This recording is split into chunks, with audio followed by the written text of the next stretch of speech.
अशी नवनवीन कीर्तने व प्रवचने ऐकण्यासाठी आमच्या चॅनलला लाईक, शेअर व सबस्क्राईब करा. तुकाराम ब्रह्मानंदं परमसुखदं केवलं ज्ञानमूर्तिं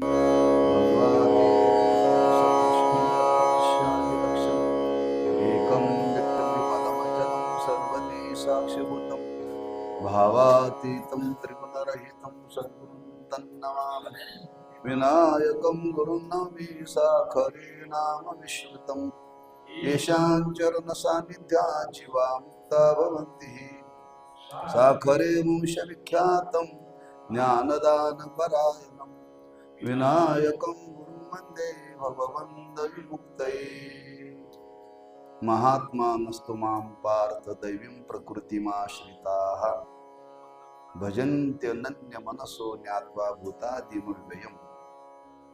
श्रीमद्भगवद्गीता अध्याय 9व्या अध्यायातील 13वा श्लोक आहे. या श्लोकातून स्वतः भगवंत साधू जीवनाचं वर्णन करतायत. कारण भगवंताला सुद्धा साधूचं जीवन अतिशय प्रिय आहे आणि त्या साधू जीवनाविषयी स्वतः भगवंत अर्जुनाला सांगतायत. साधूच्या जीवनाची कथा जर आपण जीवनामध्ये जर ऐकली तर जीवनाला पावित्र्य प्राप्त होतं. म्हणून देव त्या महात्म्यांचं वर्णन करतायत. काल कोणताही असो, देश कोणताही असो, कोणत्याही कालामध्ये कोणत्याही देशामध्ये साधूचं जीवन हे थोरच आहे बरं का, थोरच आहे. म्हणून नामदेव महाराजांनी वर्णन केले, साधू थोर जाना, साधू थोर जाना, साधू थोर जाना कलियुगी. 3 वेळा शब्द वापरला. का? भूतकाळ, भविष्यकाळ आणि वर्तमान काळ. काल बदलत राहतो बरं का, आणि कालाप्रमाणे माणसाचे विचारही बदलतात, देशाप्रमाणे माणसाचे विचारही बदलतात. पण कोणताही काल घ्या, तिन्ही कालामध्ये साधूचं जीवन हे थोरच आहे बरं का. काल जरी बदलला, देश जरी बदलला, तर साधूचं थोरपण कधीही कमी होत नाही, कधीच होत नाही बरं का. आमच्या तुमच्या जीवनात चढ उतार आहे. ज्ञानोबांनी वर्णन केले, एखाद्याच्या जीवनामध्ये श्रीमंती प्राप्त झाली, श्रीमंती कायम टिकेलच मात्र असं नाही. एखाद्याच्या जीवनामध्ये दारिद्र्य आहे, ते कायम दारिद्र्य राहीलच मात्र असं नाही. अदृष्ट झाली या उदासू, पालटे श्रीमंतीचा विलासू, पुनवे पाटी शितांशू पालटे जैसा. आणि काही जीवनामध्ये बदल होतात, पण साधूचं जीवन कधीही बदलत नाही बरं का. कोणत्याही कालामध्ये कोणत्याही देशामध्ये साधूचं जीवन थोरच आहे. आणि ज्या साधूचं जीवन थोर आहे त्या साधूच्या जीवनाविषयी वर्णन करताना असं वर्णन केले, साधूच्या जीवनाची प्रसिद्धी करावी लागत नाही, प्रसिद्धी होते. वाऱ्या हाती माप चाले सज्जनाची. जसं वारा आहे ना, तो वारा वाहतो, तशी संतांची ही कीर्ती समाजापर्यंत पोहोचवण्याकरता काही करावे लागत नाही, लक्षात. आणि असं ज्यांचं जीवन त्या साधूचं, असे साधू आपल्या या कोगनोळी गावामध्ये होऊन गेले. सद्गुरु पूर्णानंद महाराज आणि त्या महाराजांच्या पुण्यस्मरणाच्या निमित्ताने अधिक महाराजांच्या द्विजन्मशताब्दी पर्व काळा वर्षाच्या निमित्ताने काही त्यांचं चरित्र पाहावं, चरित्राचं कथन करावं. साधू होऊन गेले, कुणी म्हणे होऊन गेले, पुढे होतील, पण आता आम्हाला काय पाहायला मिळेल का, ऐकायला मिळेल का? पूर्वी आपण नव्हतो, पुढे राहणार नाही, पण आता आपण आहोत ना. मग आता आम्हाला काय साधूच्या जीवनामध्ये पाहायला मिळेल? आपण काय तुकोबराय पाहिली नाहीत, ज्ञानोबराय पाहिली नाहीत, पण असे साधू समाजामध्ये होऊन गेले का? होऊन गेले बरं का. मग ती कुठं होऊन गेले? ज्या गावात आपण जन्माला आलो त्याच गावात होऊन गेले बरं का. म्हणून वर्णन केले, साधूच्या आधी जन्माला यावं का साधू गेल्यानंतर जन्माला यावं?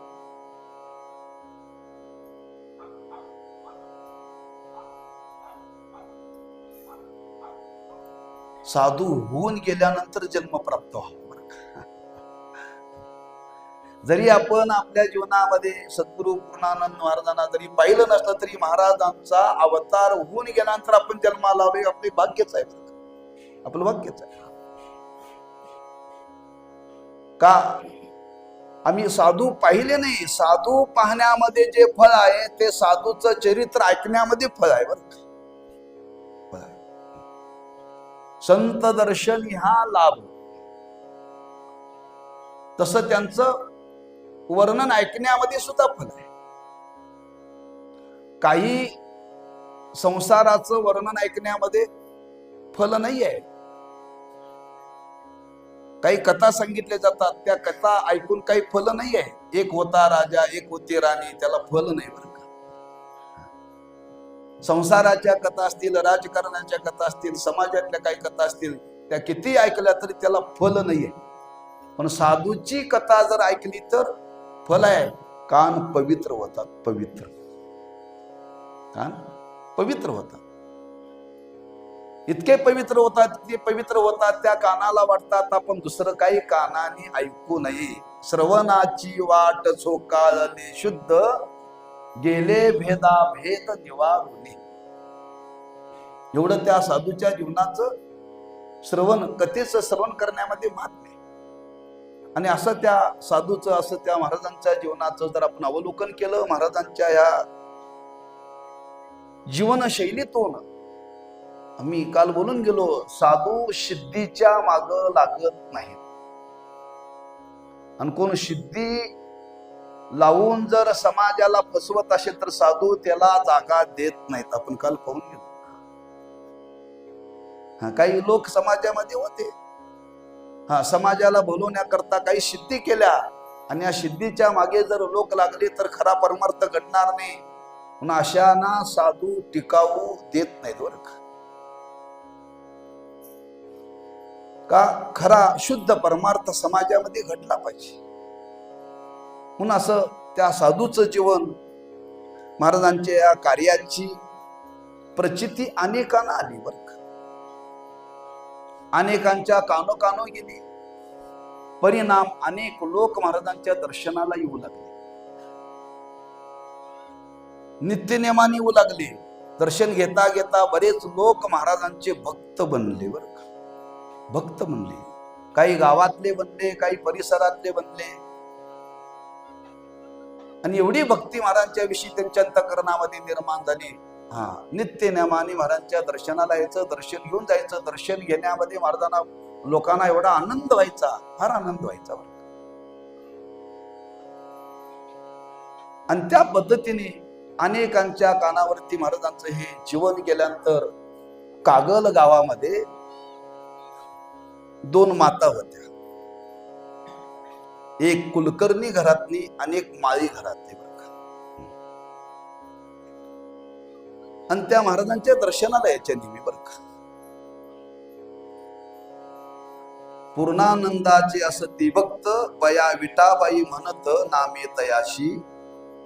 कुलकर्ण्याची विटाबाई, माळी याची बयाबाई बरं का. कुलकर्णी घरातली होती, तिचं नाव विठाबाई होतं, आणि मायाच्या घरातली होती, तिचं नाव बयाबाई होतं बरं का. आणि त्या महाराजांच्या दर्शन, फार श्रद्धा त्यांची महाराजांच्यावरती, महाराजांच्यावरती फार श्रद्धा बरं का. त्या महाराजांच्या दर्शनाला नेहमी यायच्या. एक दिवशी त्या महाराजांच्या दर्शनाला आल्या, आणि दर्शनाला आल्यानंतर महाराजांच्या जवळ बसलेले आहेत. आणि महाराजांच्या जवळ बसल्यानंतर त्यांना वाटलं, खरंच आपण महाराजांना नरसोबाच्या वाडीला घेऊन जाऊ, नरसोबाच्या वाडीला घेऊन जाऊ. मग बैसोनी शेजारी बोले मधुर उत्तरे म्हणे, महाराज चलावे सत्वरे नरसोबाचे वाडी दत्त दर्शना. आल्या दर्शनाला आणि बसल्या बसल्या म्हणजे, महाराज आपण नरसोबाच्या वाडीला जाऊया दर्शनाला.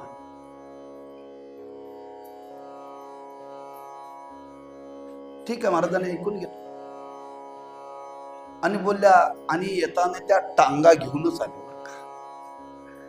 टांगा घेऊन आले. महाराज म्हणले चला दर्शनाला. म्हणजे काय, कशा करता टांगा आणलाय? म्हणले काय नाही, म्हणले आमची इच्छा आहे तुम्ही नरसोबाच्या वाडीला दर्शनाला येऊ. नरसोबाच्या वाडीला दर्शनाला मी यावाची इच्छा आहे. असं खरं तुम्हाला नरसोबाच्या वाडीचं दर्शन? नाही, आम्हाला तुमच्या बरोबर दर्शनाला यायचं. आम्ही जाणार नाही, म्हणजे तुम्हाला घेऊन जाणार, तुमच्या समवेत आम्हाला दत्ताचं दर्शन घ्यायचं. असं मग नरसोबाच्या वाडीला कशाला जायला पाहिजे? म्हणजे इथंच तुम्हाला दाखवतो की नरसोबाची वाडी म्हटली. असं करा म्हणजे, डोळे झाका म्हणले 5 मिनिटं. त्या दोघीनं डोळे झाकायला लावले बरं का, आणि डोळे झाकले. त्या 5 मिनिटांमध्ये त्या दोघीला काही कळना बरं का.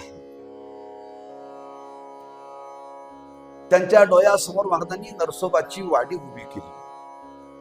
त्या दोघी गेल्यात, कृष्णीमध्ये स्नान केलंय, दत्ताचं दर्शन घेतलंय, दर्शन घेऊन परत आले आणि 5 मिनिटांनी डोळे उघडा म्हणले. डोळे उघडून बघतात तर वाडी कुठं आहे? मंडपातच आहे.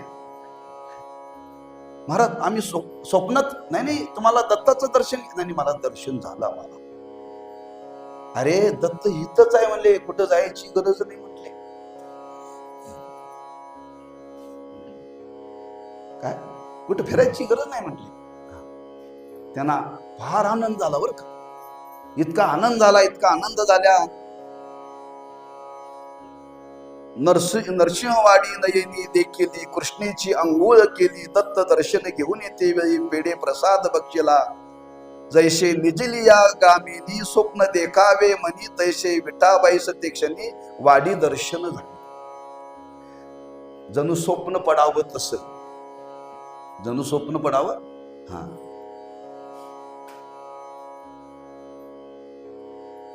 तव लोटताची एक क्षण पूर्णानंद बोलती वचन म्हणती, उघडी आता लोचन विठाबाई तू. मग विठाबाईने उघडले नेत्र भोवती पाहे, तवा आपण मंडपात ऐशे देखुनी चित्तात आश्चर्य थोर वाटले. मग पूर्णानंद झाला बोलता म्हणे, झाली की वाडी यात्रा. तेव्हा अधिक न बोलता विठाबाई उगीच वैशी. झालं दर्शन, काही बोलताच नाही. तेव्हा नित्य असोनी तुम्हापाशी आम्ही नेनो तुमच्या महिमेशी, परी अनुभवा आले मानसी आधीच्या प्रसंगी. खरंच आम्ही नित्य तुमच्या दर्शनाला येतो, आम्ही तुमचं दर्शन घेऊन जातो, पण तुमचं सामर्थ्य एवढं आहे आम्हाला आजपर्यंत कळालं नाही. त्याला दृष्टांत दिलेत. जवळच असतं पण कळत नसतं बरं का. जवळच असतं पण कळत नसतं. त्याला दृष्टांत दिलाय ज्ञानोबारांनी. तोच दृष्टांत इथं महाराजांनी दिलाय. कमळाच्या देठाच्या खाली बिडूक बसतोय, बिडूक. आणि त्या कमळाच्या फुलातून मकरंद येतो. बाहेरचे भुंगे येतात, त्या फुलातला मकरंद खाऊन जातात, पण त्या कमळाजवळ बसलेले बिडूक मात्र चिखलच खातात. त्या साधूच्या जवळच माणसं राहतात, पण साधूच्या जवळ राहून माणसं विषयातच रमतात. साधूचं महत्व लोकांना कळत नाही, लक्षात. जवळ असून कळत नाही, लक्षात. म्हणून त्याला बेडकाची उपमा दिल्या. इदन्न मम इति श्री ज्ञानेश्वर महाराज उवाच. कसे होवी का कमलकंदानी दरदुरी नांदने नांदनो केकेची परी, बरी परागू शेवती भ्रमरी. येरा चिखलूची उरे. चिखल म्हणजे प्रपंच, विषय. हा विषय रूपी चिखलात आपण राहिलो बरं का. आणि विषय रूपी चिखलात राहिलोय, त्याच परिसरामध्ये कमळासारखं ज्यांचं जीवन साधूच आहे, सुगंध आहे, पवित्र आहे, पण त्यांच्या जवळ राहूनच आपल्याला त्यांचं महत्व कळत नाही. त्या बोलू लागल्या बरं का, त्यांच्या मनातले भाव इथं प्रकट केले. खरंच आम्ही साधूच्या जवळ राहून आम्हाला साधुत्व कळालं नाही.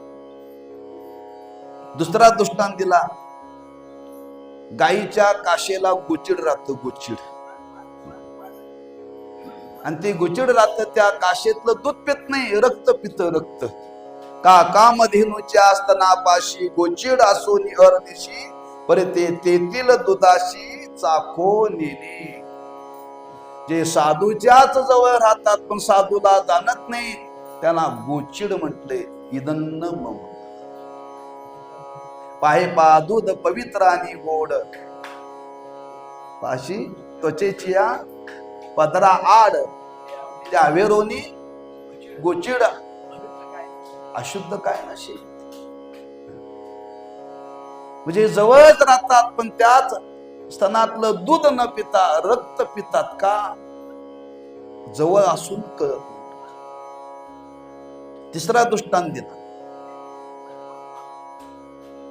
ना तरी दैवहिताचे घरी संपत्ती असे निरंतरी, परितयाचे पदरी अभाग्यपणी पडेना. वाडवडिलांनी एका त्याच्या घरामध्ये धन करून ठेवलेलं असतं आणि त्या धनावरती बसूनच उपवास करते. अन्न खायला मिळेल का, खायला मिळेल का, खायला मिळेल का. जिथं बसला ना तिथं एवढं ठेवलेलं आहे, याच्या अनेक पिढ्याचं दारिद्र्य जाईल. पण कळत नाही, तिथं बसूनच उपवाशी राहतो. तसं साधूच्या जवळ सानिध्यात माणसं राहतात पण साधूचं साधुत्व कळत नाही. बरं, त्याच्या पुढं उदाहरण दिले.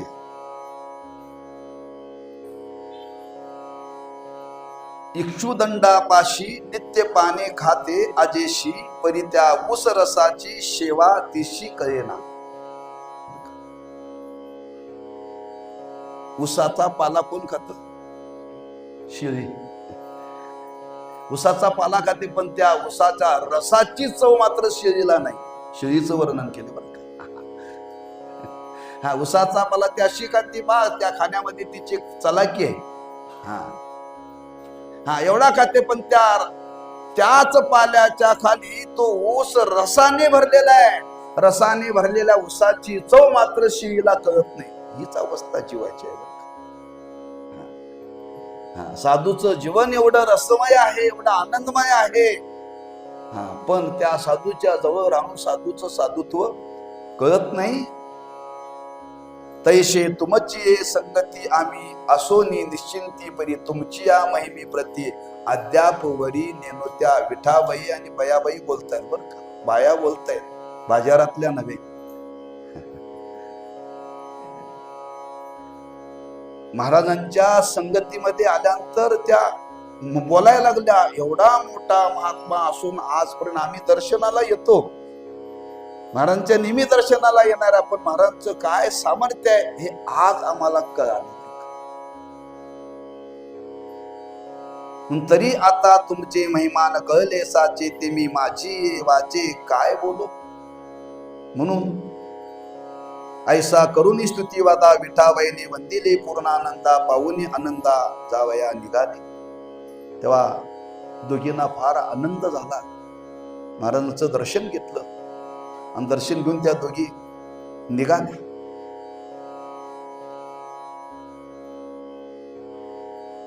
आणखी काही काळ असा साधूच्या संगतीतून अनेकांना अनुभव आला. महाराजांच्या जीवनामध्ये काही वर्णन करत असताना काही अनेक भावनेतून वर्णन केलेलं बरं. अनेक भाव आहेत. साधूच्या संगतीमध्ये जसं त्या बयाबाईला आणि विठाबाईला अनुभव आला, तसं महाराजांच्या जीवनामध्ये काही लोकांनी महाराजांची अवज्ञा केली बरं का. साधूच्या जीवनाची अवज्ञा कधी होऊ नये, पण अवज्ञा घडली. आणि अवज्ञा घडल्यामुळं काय घडलं, एक प्रसंग महाराजांच्या जीवनामध्ये घडला. कुन्नूरला विशाळाची यात्रा भरते.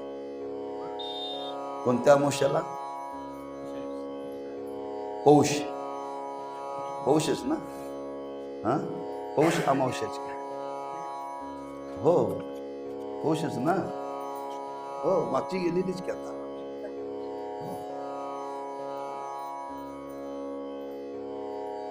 तेव्हा काही लोक त्या विसाई यात्रेला निघाले होते आणि जाता जाता काही लोकांना वाटलं आपण महाराजांना त्या विसाई यात्रेला घेऊन जावं, विसाई यात्रेला घेऊन जावं. महाराजांच्याकडे ती मंडळी आली की महाराज, कुन्नूर जवळ वेदगंगेचा आणि कृष्णेचा संगम आहे, दरवर्षी यात्रा भरते, आम्ही दर्शनाला चाललोय, तेव्हा आपणही यावं. हरकत नाही म्हणली महाराज, चला म्हणजे जाऊया. बैलगाडी काढली, त्या बैलगाडीमध्ये महाराज बसले, बाकीची भक्त मंडळी बसले आणि निघाले. एके वर्षी यात्रे लागून निघाले ग्रामेचे भाविक जन, पूर्णानंदाची संगी घेऊन बैलगाडीने चालिले. आणि त्या काळामध्ये बैलगाडीचं टाका हे वाहन फार प्रसिद्ध बरं का. आता निघाले, बैलगाडीचा प्रवास जाता जाता जाता या हंचनाळ मार्गे निघाले आणि हंचनाळ गावाच्या पुढे गेल्यानंतर एक घाणा चालू होता. घाणा हंचनाळावर, तो घाणा पाहिल्यानंतर महाराज म्हटले, अरे थोडा रस घेऊन या म्हटले. रस पिऊया आपण, रस पिऊया, तुम्ही प्या, मला पण घेऊन या म्हणले. जाऊ म्हणले, रस प्या या आणि मला पण घेऊन या. गाडी थांबवली, ते भक्त मंडळी उतरली आणि त्या गाण्याकडे गेली आणि त्या गाणा चालूच होता. सांगितलं, आम्हाला रस प्यायला मिळेल का? आमच्या गावचे एक थोर पुरुष आहेत, पूर्णानंद महाराज, आणि त्यांनी आम्हाला रस प्यायला पाठवले आणि त्यांना पण रस पाहिजे. हे रस विषय तर काय नाही म्हटले, कुठले महाराज आणि कुठला महाराज कुठला जावले तिकडं. हो, असं करू नका, आम्हाला नसून दे, महाराजांना तरी. हे महाराज वेळेला आम्ही काय मानत नाही म्हटले. ते आडवे तडवे बोलायला लागले, त्यांचं ऐकूनच घेणार. ती विनंती करायला, हो महाराजांना रस पाहिजे, इथं रस बीस काय मिळणार नाही, जा म्हणले, थांबव नका इथं. बिचारी नाराज झाली, आली गाडीजवळ. महाराज म्हणले, काय? ते म्हणले, ते रागवायला लागले, नाही म्हणाले. बसा म्हणले, राहू दे, बसा, गाडी चालतात, राहू दे.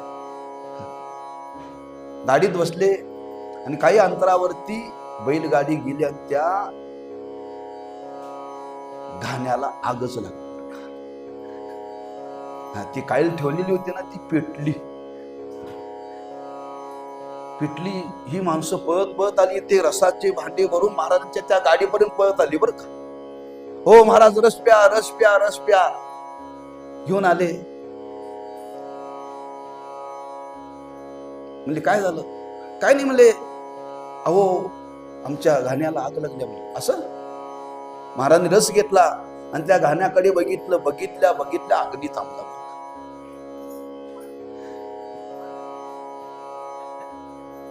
कशामुळे? रस मागायला आले होते. अवज्ञा साधू खरा. कुठला साधू? कुठल्याला साधूला घेऊन आलायसा? आम्ही काय रस वीस काय देणार? त्यांना प्रचिती आली, महाराज क्षमा करा म्हणले, आम्ही तुम्हाला नाही म्हटलो, नाही म्हटलो. महाराज म्हणले, काय चिंता करू नका. गेले यात्रेला, यात्रा करून ती महाराज परत पुन्हा आले बरं का. आणि काही काळ महाराजांचा पुढा जात असताना म्हणून शास्त्रामध्ये वर्णन केले, फार वर्णन केले बरं का. भगवंत वर्णन करतात, जरी आपल्याला साधू नाही कळालं तरी माणसाने शांत बसावं, साधूची अवज्ञा घडेल असं जीवनामध्ये वागू नये बरं का. वागू नये, पण तो एक बुद्धीचा काल असतो. अगदी बुद्धीमध्ये घमिंडी असते त्या काळामध्ये बरं का. आणि ते मानत नाहीत कोणाला. म्हणून पुराणातले अनेक प्रसंग सांगितलेत. बिभीषण हा वैष्णव होता. बिभीषण वैष्णव होता.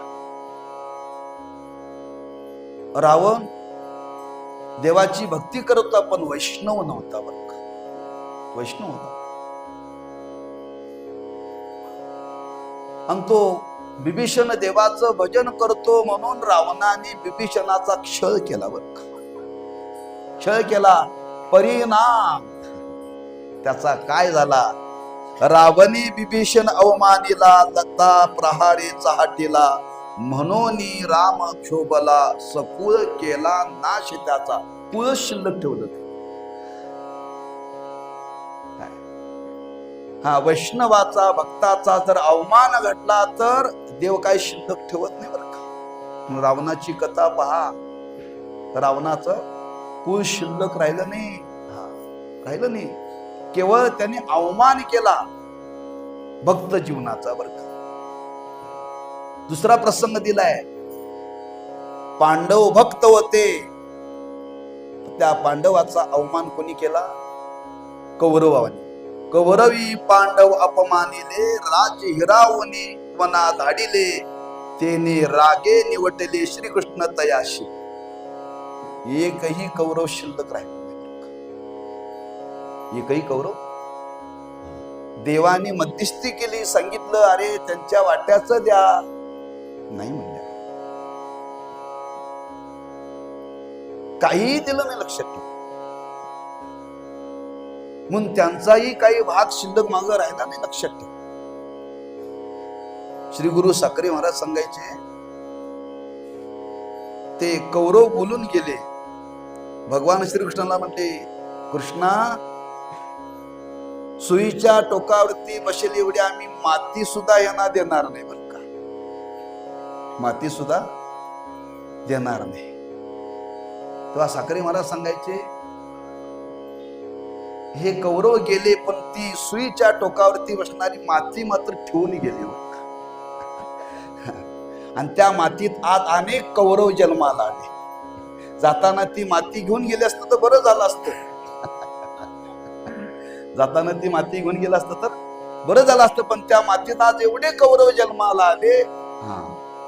तात्पर्य, भक्ताच्या, साधूच्या, वैष्णवाच्या जीवनाचा अवमान जर जीवनामध्ये घडला तर ते भोगावं लागतं. तुकोबरांच्या जीवनातला प्रसंग असाच आहे. त्या रामेश्वर भट्टानी, मंबाजी गोसावीनी तुकोबरांचा क्षय केला.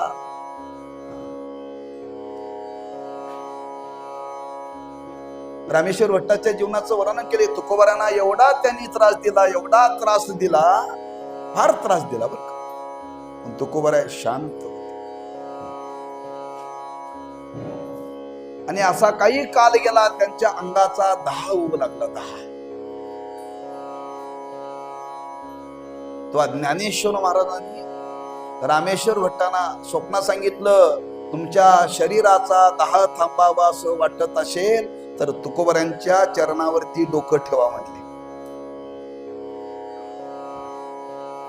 तुकोबरांच्या चरणावरती डोकं ठेवावं लागेल, तेव्हा तुम्हाला हा दाह थांबेल. आले रामेश्वर भट्ट, तुकोबरांना साष्टांग दंडवत घातलं. घातल्या दाह थांबला. त्याच्यानंतर त्यांनी वर्णन केले, तुकिता तोलदेशी ब्रह्म तुकाशी आले, म्हणून रामेश्वरी चरणी मस्तक ठेवले. हिरण्यकश्यपूने आपल्या पोटी आलेल्या प्रल्हादाला छळलं. हिरण्यकश्यपे प्रल्हाद गांजीला, म्हणून नरसिंह अवतार झाला, स्तंभी प्रगटोनी चिरीला, नखे केला अंत त्याचा. प्रल्हादाला छळलं म्हणून देव नरसिंह रूपाने अवतरण झाले आणि त्याचं पोट चिरलं. त्याच्या पुढे वर्णन केले, बादशाहे नाम्याशी अपमानिले, पुढे गोमातेशी वदिले, तेने विघ्न ओढवले, मंदरी प्रकटले महासर्प. एका बादशाने नामदेव महाराजांना त्रास दिला, अपमान केला. त्यांच्या समोर गोमातेला मारलं. त्यालाही प्रतीती आणून दिली बरं का. त्याच्या पुढे वर्णन केले, ना तरी तुळशीदासाची अपमिदला, वानर प्रकटले अवचिता, त्यांनी सर्व राजकांता नागवूनी सोडिला. तुळशीदास महाराजांच्या जीवनातला प्रसंग आहे. तुळशीदास महाराजांचा अपमान केला एकाने. अपमान केल्याबरोबर वानर आली आणि वानर आली त्या राजाच्या जेवढ्या बायका होत्या सगळ्यांना विभस्तच करून टाकलं. एकेची अंगावरती वस्त्र ठेवलं नाही. नागवुनी त्यांनी सर्व राजकांता नागवुनी सोडिल्या. म्हणजे साधूचा अवमान घडला तर हे देवाला असं होत नाही. ऐशे चरित्रे अपार संतांची घडती साचार, त्याशी अवमानिता निर्धार थोर थोर नाडी नेवर का. म्हणून अनेकांच्या जीवनामध्ये असे अनेक प्रसंग आहेत, अनेकांना त्याचा हा भोगावा लागला. महाराज म्हणतात तीच अवस्था घडली बर का. तुमचा आम्ही अवमान केला म्हणून रस नाही दिला, तेने पावलो फळा पेटली काईल अग्नीने. लागती पूर्णानंदा चरणी म्हणती कृपा करावी आमाशी, विघ्न निरसोनी वेगेशी सुखी आमा करावे. ऐशे करिता विनवनी मागे शांत झालाशे अग्नी, मग आले परतोनी जनस्थळाची. म्हणजे त्यांना प्रतीती आली, आपण साधूचा अपमान केला ही जाणीव झाली. जाणीव तरी माणसाला व्हावी बर का. जाणीव झाल्यानंतर त्यांनी क्षमा मागितली, शांत केलं. म्हणून साधूच्या जीवनामध्ये अवमान घडेल असं कधी माणसाने वागू नये सांगण्याचा भाव आहे बरं. साधू आपल्याला कळत नाही, म्हणून साधूचं साधुत्व कधी कळतं? साधू निघून गेल्यानंतर. साधू निघून गेल्यानंतर लक्षात ठेवा. थोर लोकांचं थोर पण कळत नाही. आम्ही त्या यरनाळा ते बापूसाहेब घाटके, भोळा माणूस बर का, वारकरी माणूस. ते वारले. वारल्यानंतर त्यांच्या अंत्ययात्रेला परिसरातून एवढे वारकरी आले होते. गावातले म्हणाले आज आम्हाला बापूसाहेब घाटके कळाले अंत्ययात्रे दिवशी. त्या बेळगावला एक बिकिनकरी गावाचं नाव आहे. तिथे भावकू महाराज म्हणे कीर्तन करून गेले. आडानी ते महाराजांना फार ओळखायचे बरं का. ते त्यांची भाषा, अरे तुझा बाप फार चांगला आहे म्हणायचे. फार बोला बाप कधी भेटले ना, तुझा बाप, त्यांची भाषा ती तिकडची बरं का. तुझा बाप फार चांगला, म्हणजे फार फार म्हणजे चांगला. ते रस्त्याने चालले तर ते साधे होते बरं का. फेटा कसा तरी गुंडाळायचे, कीर्तन करायचे, प्रवचन करायचे. फार त्यांची भाषा ती बेळगाची होती, जरी कोकणी भाषा. म्हणजे फार सुंदर बोलायची. आणि त्यांच्याही यात्रेला गाव भरलं टाळकर यांनी. तेव्हा लोक म्हणाले भाऊकू बाबा एवढे मोठे होते का. म्हणजे साधू असताना साधुत्व कळत नाही, साधू गेल्यानंतर का. पण ह्या लोकांना साधूचा अवमान झाला हे कळालं बरं का. म्हणून साधूचा अवमान जीवनामध्ये घडू नये, आणि घडला तर ते भोगावं लागतं. म्हणून असा महाराजांचा हा काळ चालत असताना आपल्याच गावामध्ये आणखी काही प्रसंग घडले. अनेक भक्त महाराजांच्या सानिध्यामध्ये झाले, निश्चिम भक्त झाले बरं का, अनन्य भक्त झाले. काही असे भक्त झाले की महाराजांच्या नावाचा जप करत होते सतत. महाराजांच्या नावाचा आपण रोज जप करतो, पण काही अशी महाराजांचे भक्त होऊन गेले, ते महाराजांच्या नावाशिवाय दुसरा जपच करत नव्हते, देवाचं नाव घेत नव्हते, महाराजांचंच नाव घेत होते. असेच एक सदग्रस्त आपल्या गावामध्ये होऊन गेले. भिवाजी पाटलाच्या घरामध्ये तुकाराम पाटील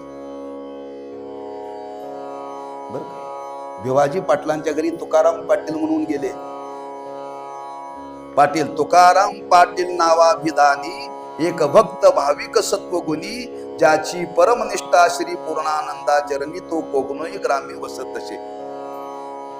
बरोबर आहे ना, त्यांच्यातच त्यांच्यातच हे ना.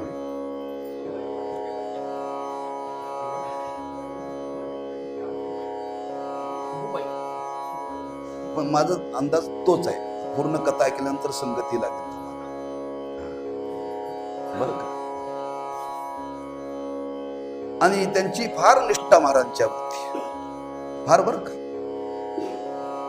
एवढी निष्ठा होती, एवढी आवड महाराजांची त्यांच्या जीवनामध्ये होती. त्यांच्या घरी महाराज जात असे, आणि ती घरी गेल्यानंतर महाराजांची एवढी मनोभावाने ते सेवा करायचे. तो पूर्णानंदाची सेवा करीत असे मनोभावा, घडोघडी त्याची या नावा आदरे अंतरी आठवी. महाराजांची सेवा तो इतका करायचा, फार आवड. महाराज त्यांच्या घरी जायचे, अनन्य भावाने काया वाच्या मनाने ते महाराजांची सेवा करायचे. कोणी आपल्या दारामध्ये कोणी भिक्षुक आला, कोणी अतिथी आला, उदार अंतकरणाने दान करायचे. दान धर्म करावयाशी तुकारामा श्रद्धा मानशी, द्वारी आली या भिक्षुकाशी सड हाताने देत असे. घरी वशे विपुल शिती, तोची व्यवसाय तया हाती, तो करिता नित्य राती आठवी चित्तीश्वर. शेती भरपूर होती, भरपूर पिकत होत त्यांच्या घरी, आणि ते महाराजांच्या संगतीत सतत राहायचे. आणि संगतीत राहता राहता राहता त्यांना हळूहळू उपरती निर्माण झाली. बरं, संसाराची आवडच राहिली, संसाराची आवडच राहिली नाही.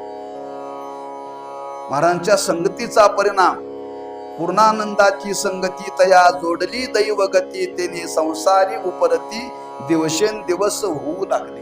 उपरती निर्माण होऊ लागले. नवे त्यांना अशी अनुभूती आली, सर्वाभूती एक देव ऐसा होऊ लागला मनोभाव, ऐशे होता पुढे अपूर्व काय घडले ते ऐका. महाराजांच्या संगतीचा परिणाम त्यांनाही सगळीकडे देवच अशी भावना निर्माण झाली. त्यांची शेती भरपूर होती आणि शेतामध्ये ज्वारी पेरली होती. ते ज्वारी राखण्याकरता जायचे, कणस भरलेली होती. पत्नीने सांगितलं तुम्ही जा म्हणले, कणस राखायला जा. आता ती पाखरं त्या कणसावरती येऊन बसायची. त्यांना वाटायची येतात खातात, पण यांना पाणी नाही म्हणून त्या शेताच्या भोवत्याने जेवढी झाडं होती त्या प्रत्येक झाडाला एक मडकं पाणी भरून त्यांनी ठेवलं. बरं, अरे तुम्ही नुसतं खाताय म्हणजे तुम्हाला पाणी कुठं आहे, पाणी कुठं आहे. म्हणून ती पक्षी यायचे, पोटभर दाणे खायचे, त्या मडक्यातलं पाणी प्यायचं आणि जायचं. हे शांत बघत बसायचे. ते म्हणायचे हे देवच येतात माझ्या शेतामध्ये दाण खायला, आहे ना, नुसतं खाऊ कसं गावायना, पिऊ पण घातलं पाहिजे ना. आम्ही एखाद्याला पाणी देतो पण पाण्यावरतीच भागवतो. चहा बहुतेक घेऊन आला असाल तुम्ही बाहेर, पण त्या पक्षाकडे बघण्याची त्यांची भावना एवढी दृढ झाली, एवढी दृढ झाली. अहो ती कंस खाली पाणी प्यायची, खायची, करता करता त्या कणसात दाणेच राहिले नाहीत. कणसे लागली भरघोस, पक्षी येऊनी खाती तयास, तुकारामा करिता रक्षणीस तेथे बैसोनी राहिला. मनी कल्पी ऐसा भाव म्हणे सर्व रूपे नटला देव, पक्षी याचे मिशे तोची सर्व धान्य तेथे खातशी. काय महाराजांच्या संगतीचा परिणाम, जो भाव महाराजांना निर्माण झाला होता सर्वाभूती वासुदेव, तोच भाव महाराजांच्या संगतीमध्ये झाला होता. चोराच्या संगतीत गेलं तर चोरायची बुद्धी होते. म्हणून माणसाने आयुष्य जगत असताना चांगल्याच्या संगतीत राहण्याचा प्रयत्न करावा. हा, त्या संगतीचा परिणाम मनावरती होतो, लक्षात ठेवा. परिणाम ऐशी कल्पुनी अंतरी अनेक पुढे काय करी, पाणी भरूनी मडक्या भीतरी ते झाडाशी टांगिले. पक्षी पोटभरी धान्य खाती, मटकी येऊनी पाणी पिती, ऐशे शेत खाडले दिचिती, संपूर्ण तयाचे पूर्ण खाऊन गेले. येता जाता लोकांनी पाहिलं म्हणजे या तुकारामाला वेळ लागली म्हटले. अरे एवढं भरघोष पीक आलेलं आहे, राखण करायची सोडला आणि त्या पक्षाला खाऊ घालायला, एक शहाणपणाचं लक्षण आहे. अरे त्याला पक्षाला कुठं पाणी पाजतात, अरे आलेल्या पक्षांना हकलायला पाहिजे. मार्गी लोक येता जाता काय अनुवादती वार्ता म्हणते, तुकारामा पाटलाची आता वेळ निश्चित लागला. हा वेडा झाला म्हणजे तुकार. अरे काय करावं आणि काय करून याला काय कळे ना. आणि हे सगळं पत्नीने पाहिलं त्यांच्या, तिला राहवलं नाही. ती महाराजांच्याकडे आली.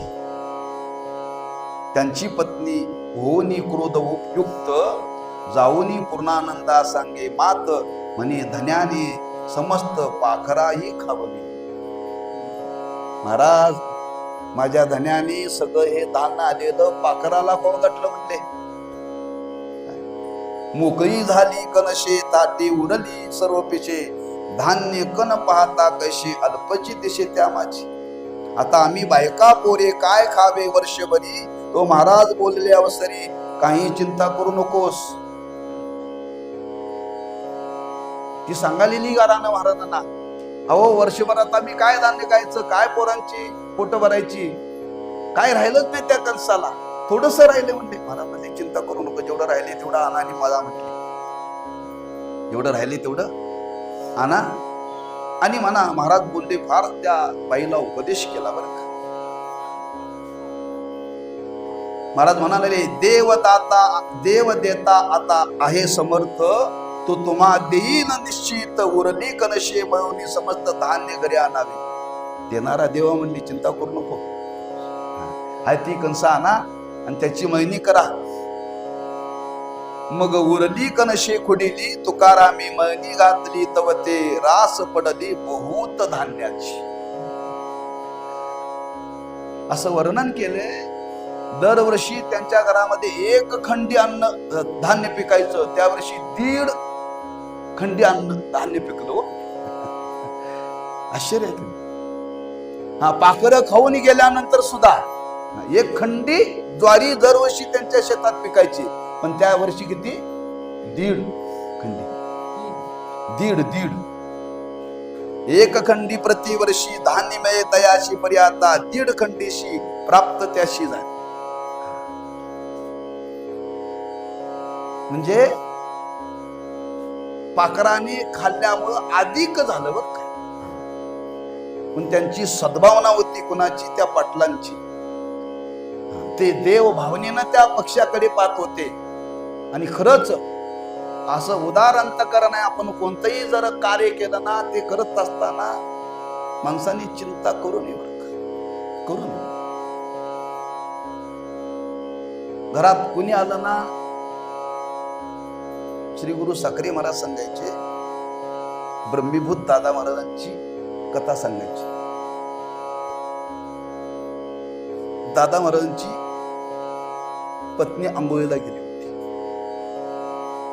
अनेक दादा महाराजांच्याकडे एक पत्नी आली, म्हणजे महाराज मला साडी नाही म्हटली, साडी नाही.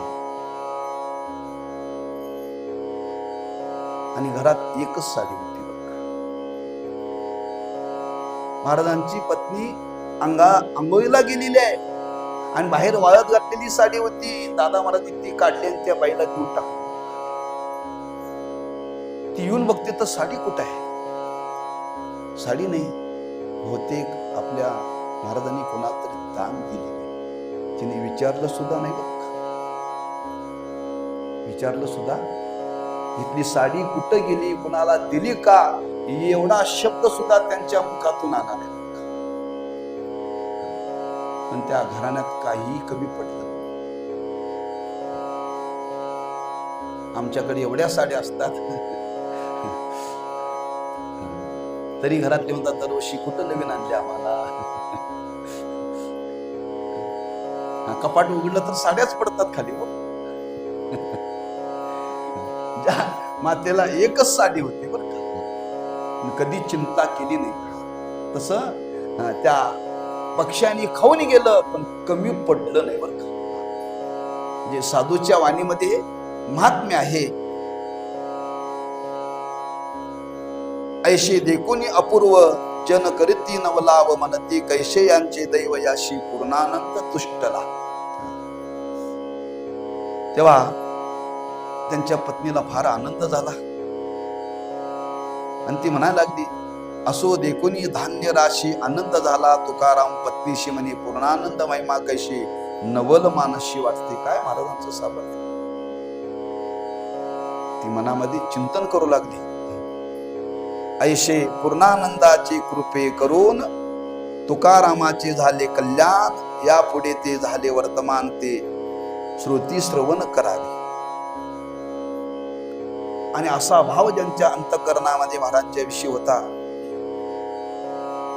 जो प्लेगाचा साथ होता तोच काळ होता बरं का.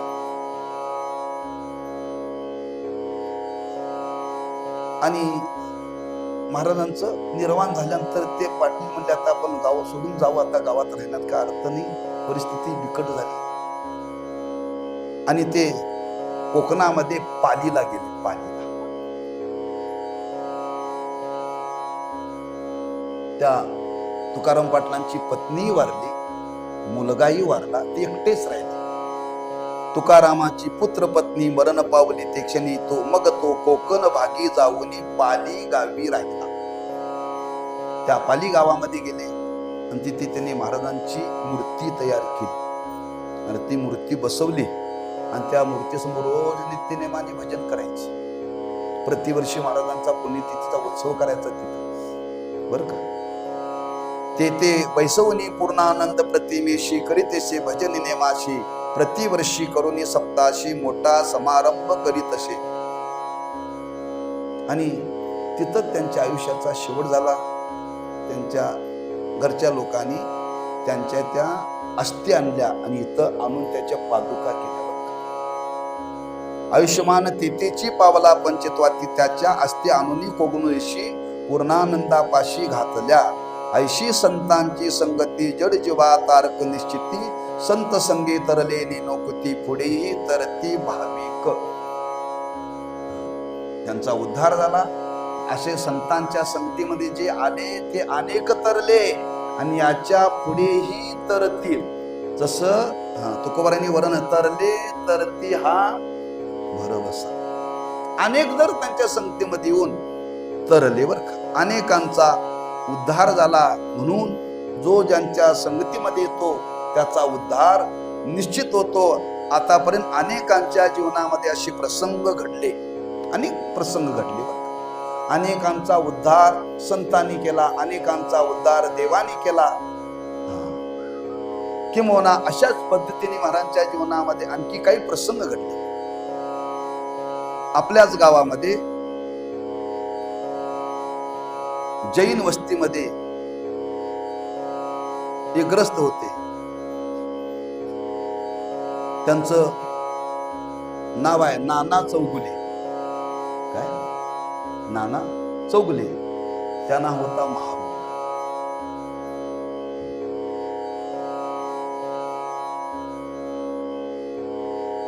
कथा परिसावी एकाग्र गमती जैन समाजाला गुणी नाना चौगुले नामे प्रस्ताशे. त्याला झाली अशी महावेता तेने होय अति दुखिता नाना उपाय करिता वेता काही बरी नव्हे. त्याला महारोग झाला होता. त्यांनी फार प्रयत्न केला. हे औषध बघा, ते औषध बघा, हे बघा, ते बघा, काहीही गुण येईना. गुण येईना. त्याला वाटलं आपल्या इथं गावाच्या जवळ आप्पाची वाडी आहे, त्या हलशीत नाथाच्या वाड्या करा, आपला महारोग जाईल. मग मनी विचार करी म्हणी करावी हलशीत सिद्धाची वारी तिने तरी व्यताक बरी होते का पाहो. त्यांनी हलशीतनाथाच्या वाऱ्या सुरू केल्या, निश्चय केला आणि नित्यनेमाने ते हलशीतनाथाच्या दर्शनाला रविवार गुरुवार चालत जायचं, दर्शन घ्यायचं, परत यायचं. मग मनी निश्चय केला सिद्धवाडीशी जाऊ लागला. रविवार गुरुवार धरीला नेम जावयाचा. आणि जाता जाता जाता एकदा असा प्रसंग घडला की त्या रस्त्यामध्ये एक सदग्रस्त भेटले. त्याला अंगरका फाटका होता, फेटा कसा तरी गुंडाळलेला होता, खांद्यावर घुंगडी टाकली होती आणि फक्त लंगोटी होती.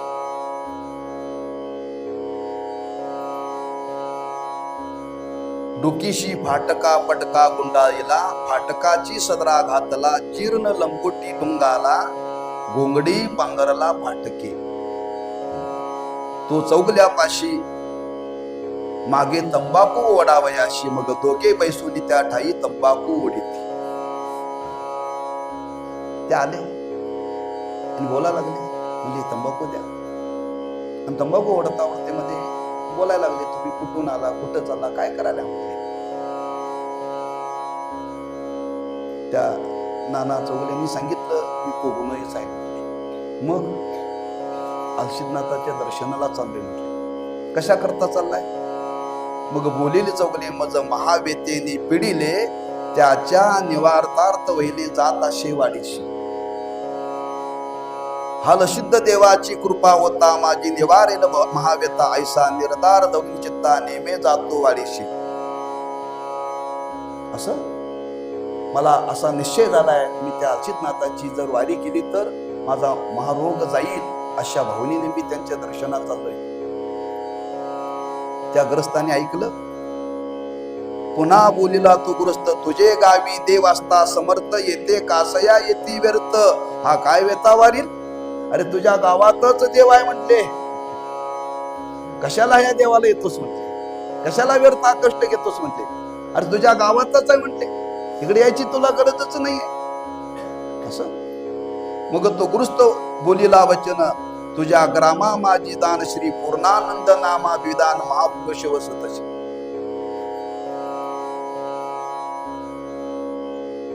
अरे तुझ्या गावातच पूर्णानंद नावाचा एक महापुरुष आहे. काय कर, जा आणि त्यांचं अंगण जोड झाड, बाकी काय करू नकोस. तयाचे अंगण झाडिता, तुझी निवारेल महाव्यता, ऐशी बोलूनी तत्वता उठूनी तेतून. चौगली उठिला तेतूनी, हळूहळू क्रमे मार्गात लागूनी, 4 पावले जाता परतुनी, मागे बळूनी पाहिले तो गृहस्थ न दिशेशी तेथे. ऐकलं, गेले दर्शनाला, दर्शन मागं वळून बघितलं, कुणीच दिसेना. जो भेटला तोही दिसेल. तो गृहस्थ न दिसे तेव्हा विस्मय करी मानशी, काय देव भेटला अशी मना माझी म्हणत असे. ऐसा विचार करीत जाऊनी पोचला वाडीत, सिद्धनाथाचे दर्शन घेत मग पुजाऱ्याशी भेटला. गेला अल्शिदनाथ दर्शन घेतलं आणि घडलेला प्रसंग त्यांनी त्या पुजाऱ्याला सांगितला. पुजाऱ्याला सांगितलं. पुजारी म्हणला, अरे तोच अल्शिदनाथ होता म्हटले, तोच अल्शिदनाथ होता. त्याशी सर्व सांगितले वर्मान तव पुजारी विस्मय पूर्ण म्हणे, अल्शिदनाथ निश्चय दान तुझ लागी भेटला.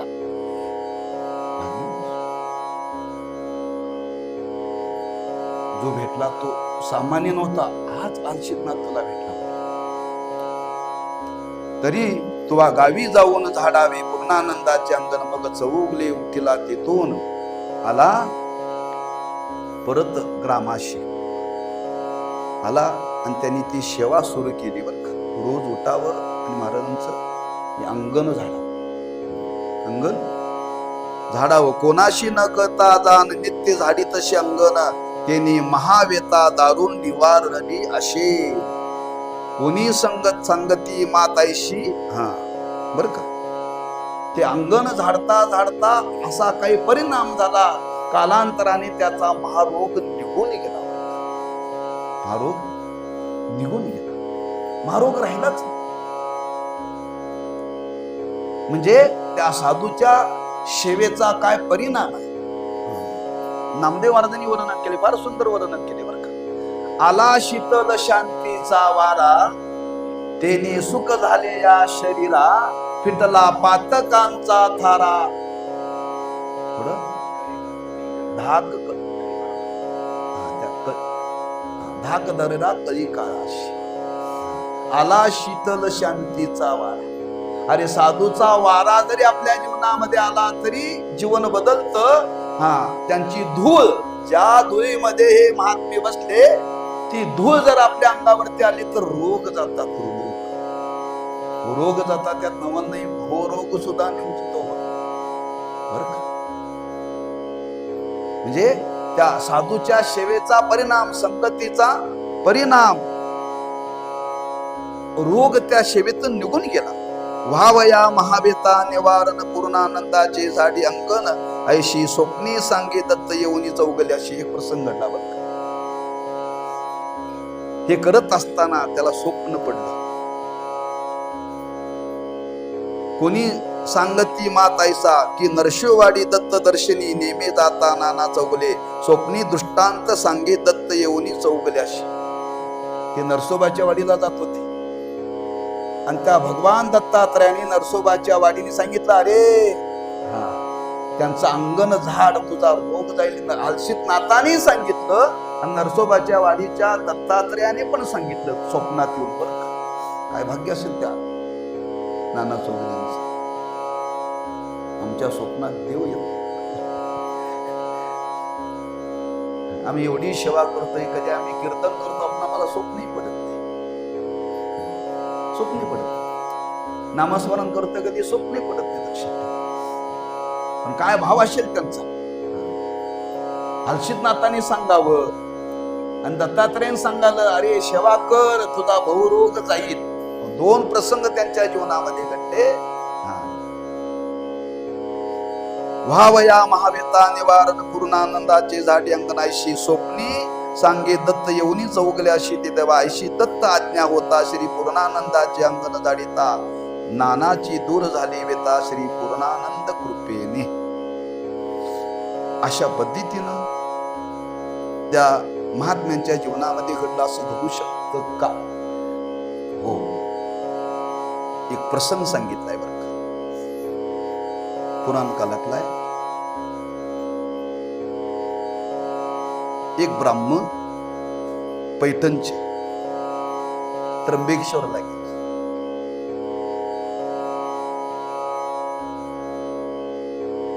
आणि त्या त्र्यंबकेश्वराच्या दारामध्ये त्यांनी अनुष्ठान मांडलं. जो ब्राह्मण गेला होता त्याला महारोग झालेला. कोणा एका गृहस्थाशी कोड झाले अंगाशी ते फुटून या महातुकाशी पावता झाला. ते फुटलं होतं, रक्त येत होतं आणि त्याच्या निवारणाकरता तो त्र्यंबकेश्वराला आला. भगवंताच्या समोर त्यांनी अनुष्ठान मांडले. अनुष्ठान मांडल्यानंतर त्र्यंबकेश्वर त्याच्या स्वप्नात दृष्टांत दिला. तव स्वप्नी येऊनी कैलास राणा काय सांगितयाशी म्हणे एकनाथ जाण त्याने श्राद्धी महाराशी घातले भोजन त्यातील किंचित पुण्य तुवा मागून घ्यावे तुझा महारोग जाईल म्हटले. अरे त्या पैठणला एकनाथ नावाचा एक महापुरुष येऊन गेला आणि त्यांनी श्राद्धाला महाराला अन्नदान केले. तू जा त्या नाथ महाराजांच्याकडे जा आणि त्यांच्याकडे तुम्ही जे श्राद्धाला महाराला अन्न दान केलं त्यातलं थोडस मला पुण्य द्या म्हणा मागा जाऊन. कोण सांगितलं? भगवान शंकराने त्या ब्राह्मणाला सांगितलं.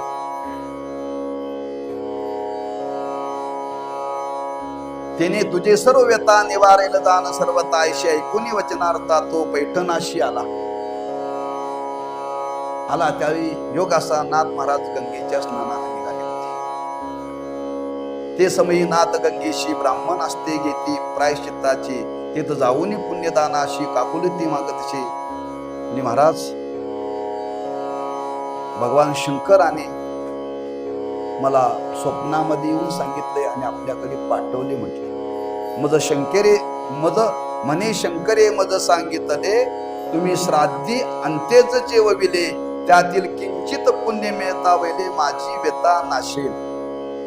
ऐशी ऐकून वचन नाते संकल्प ओपिले जीवन त्याने काय पालटिता तो दिव्य देशी झाला.